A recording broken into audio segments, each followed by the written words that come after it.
কবর, কবরের জিন্দেগি, বারজাখ কোরআনের ভাষায় এই কবরের জীবনটাকে, যেটা আমাদের মৃত্যু থেকে নিয়ে হাসরের ময়দানে উঠা, এর মাঝের যে টাইমটাকে বারজাখ, আলমে বারজাখ, বারজাখের জীবন বলে।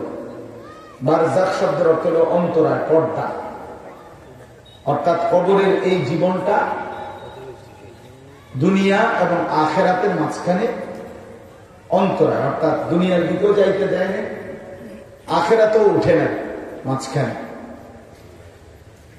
তো এই কবরের জীবন, কবরের মধ্যে শান্তি কিংবা শাস্তি, এটা ইমানের, আল্লাহর প্রতি বিশ্বাসের, ইসলামের আকীদা, এটি গুরুত্বপূর্ণ অংশ।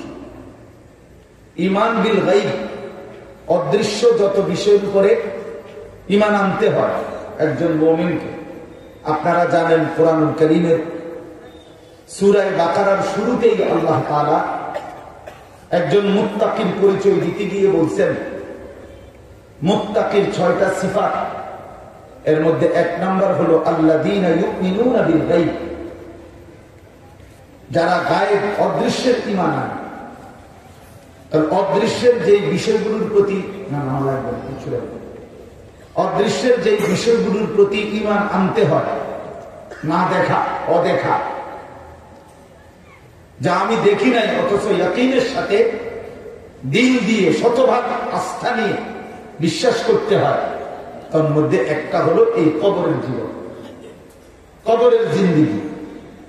এই ব্যাপারে সামান্যতম সন্দেহ, সংশয় পোষণ করা কশ্চিন কালেও অনুমতি নাই। এই জন্য কবরের জীবন, এটা আমাদের ঈমানের, অদৃশ্যের বিশ্বাসের একটা গুরুত্বপূর্ণ অংশ। কোরআনুল কারীমের মধ্যে আছে, আল্লাহ তাআলা বলেন, হাত্তা ইযা জাআ আহাদাহুমুল মাউত ক্বালা রাব্বিরজিউন। প্রত্যেকটা পাপী নাফরমান যখন মৃত্যুর সময় হয়, মালাকুল মউত আজরাইল যখন তার সামনে এসে দাঁড়ায় জান কবজের জন্য, হাদিসের মধ্যে আছে কোন ব্যক্তির জান কবজ আজরাইল হঠাৎ আইসেই জান কবজ করে এমন না, বরং ইমানদার হোক আর নাফরমান হোক, প্রত্যেক ব্যক্তির রুহু কবজের পূর্বে মালাকুল মউত আগে আইসা দাঁড়ায় একটি নির্দিষ্ট আকৃতিতে। যদি নেককার হয় অত্যন্ত সুন্দর আকৃতিতে আইসা দাঁড়ায়, আর যদি নাফরমান হয় লোকটা, তো মালাকুল মউত অত্যন্ত কুৎসিত, বিভৎস আকৃতিতে আইসা তার সামনে দাঁড়ায়। আজরাইলকে দেখার পরে এরপরে তার রুহু কবজ করে, রুহু কবজ করে। ইমাম কুরতুবী রাহমাতুল্লাহর একটা বিখ্যাত কিতাব আছে আত-তাযকিরা। এই কিতাবের মধ্যে আখিরাতের বর্ণনা, কবরের বর্ণনা।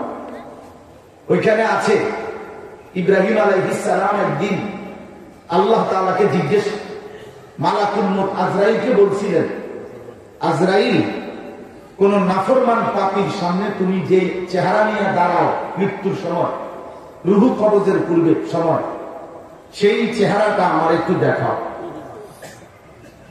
মালাকুল মউত আজরাইল বললেন, হে আল্লাহর নবী ইব্রাহিম, আপনি এটা কোনোভাবেই সহ্য করতে পারতেন না, আপনি দেখতে চাইলেন না, আপনি সইতে পারবেন না। ইব্রাহিম আলাইহিস সালাম বললেন, না আমি দেখবই, তুমি আমারে দেখাও। মালাকুল মউত আজরাইল ওই কুৎসিত চেহারাটা ইব্রাহিম আলাইহিস সালামের সামনে দাঁড় করাইলেন। ইব্রাহিম আলাইহিস সালাম একটা চিৎকার দিয়া বেহুশ হয়ে গেল।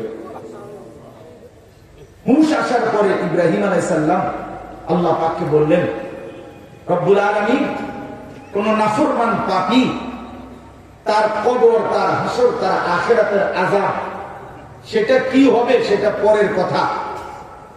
কোন নাফরমান পাপী শুধু কেবল মালাকুল মউত আজরাইলের এই বিভৎস চেহারা জান কবজের সময় দেখলেই তার আযাবের জন্য, তার সারা জিন্দেগীর নাফরমানির শাস্তির জন্য এটাই যথেষ্ট, এটাই সারব। আল্লাহ একদম এর দূরে এই ভয়ানক দৃশ্য দেখলেই এই বেঈমান বুঝে ফেলবে, হায় আগামী দিন আমার কি হবে, আগামী সময়টা আমার কি হবে, আগামী মুহূর্তগুলো আমার কেমন হবে। এই জন্য হাদিসের মধ্যে আছে, কোন নাফরমান পাপী তার লাশ যখন তার স্বজনরা কাঁধে তোলে খাটে করে নেয় কবরস্থানের দিকে, তখন সে কোনোভাবে বারবার চিৎকার করে নাফরমান বলে, ইয়া বাইরাহা, হায় আফসোস আমার, তোমরা আমার কেন দিন সামনের দিকে নিচ্ছ, তোমরা কেন আমারে নিচ্ছ, লিমা তুকাদ্দিমুন, আরে কেন নিচ্ছ আমারে, তোমরা নিও না আমার ওই দিকে, ওই কবর আমারে কসকস করে দিবে, ওই মাটি আমারে কসকস করে দিবে। আল্লাহ নবী সাল্লাল্লাহু আলাইহি সাল্লাম বলেন, মানুষ এবং জিন ব্যতীত আর সবকিছু আল্লাহর সৃষ্টি ওই নাফরমানের চিৎকার শুনতে পায়, ওই পাপীর চিৎকার শুনতে পায়। আল্লাহ রাসূল সাল্লাল্লাহু আলাইহি সাল্লাম বলেন, লাউ সামিআ আল ইনসান লাসাইকা, নবীজি বলেন, কোন মানুষ যদি জীবনে একবার কোন পাপী নাফরমানের লাশ কাঁধে নেওয়ার পরে যে চিৎকার করে সেটা যদি কিছুটা শুনতো, তো লাসাইকা, সাথে সাথে বেহুশ হয়ে চিৎকার দিয়া পড়ে থাকতো। এই জন্য আমরা ব্যাখ্যার মধ্যে পড়ছি যে আল্লাহ তাআলা দয়া করে নাফরমানের চিৎকার মানুষের কানে শুনায় নাই, যদি শুনাইতো তো কোনো মানুষের আর দাফন হতো না, কোন মানুষকে কেউ কবরস্থানে নিত না, কাঁধে তুলতে রাজি হইতো না। কারণ যদি চিৎকার মারে, যদি চিৎকার মারে, এই ভয়ে আতঙ্কে মানুষ কোন মানুষের লাশই দাফন করত না। মানুষের লাশ রাস্তায় জন্তু জানোয়ার খেত। এই জন্য বন্ধু আমার, বাপ আমার, ভাই আমার, তা আমি বলতে চাচ্ছিলাম, আল্লাহ তাআলা বলেন, হাত্তা ইযা জাআ আহাদাহুমুল মাউত ক্বালা রাব্বি ইরজিউন, প্রত্যেক নাফরমান পাপী মৃত্যুর মুখোমুখি যখন হবে, মালাকুল মউত আজরাইলকে যখন দেখবে, তখন চিৎকার করে আল্লাহকে বলবে, রাব্বি ইরজিউন, মাওলা আমারে আর কিছুদিনের জন্য দুনিয়ায় যেতে দাও, দুনিয়ায় ফেরত দাও, একটু সময়ের জন্য দুনিয়ায় থাকতে দাও। আল্লাহ তাআলা জিজ্ঞেস করবেন, বান্দা কেন?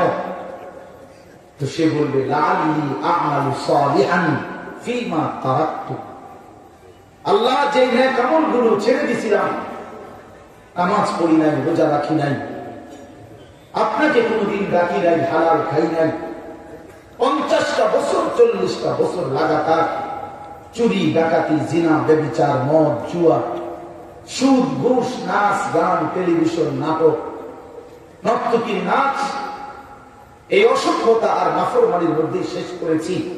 বুঝি নাই মাওলা বিষয়টা যে এতটা ভয়ানক হবে, আজরাইল যে এরকম বিভৎসভাবে আসবে, এটাই তো বুঝি নাই। আজ মনে পড়লো, মাওলা আজ বুঝতে পারছি, আপনি আমার একটু সময় দেন, আমি আমার সেই ছেড়ে দেওয়া নেক আমলগুলো এবার সুযোগ পাইলে আমি করব। আল্লাহ তাআলা বলবেন, কোরআন শরীফের আয়াত দোস্ত, আল্লাহ বলবেন, কাল্লা, আরে না বেঈমান, আর কোনদিন এমন হবে না, আর কোনদিন। ওরে ভাইয়া, মোবাইলটা নিয়ে ব্যস্ত হয়েন না, এই হাতে ধরা যাদের মোবাইল, এগুলো সব নামান। আকাম 24 ঘন্টা, জিন্দিগিটা 24 ঘন্টা এই মোবাইল, এই অসভ্য এক জিনিসের উপরে শেষ করে দিলেন, জীবনটা শেষ করে দিলেন, শেষ করে দিলেন।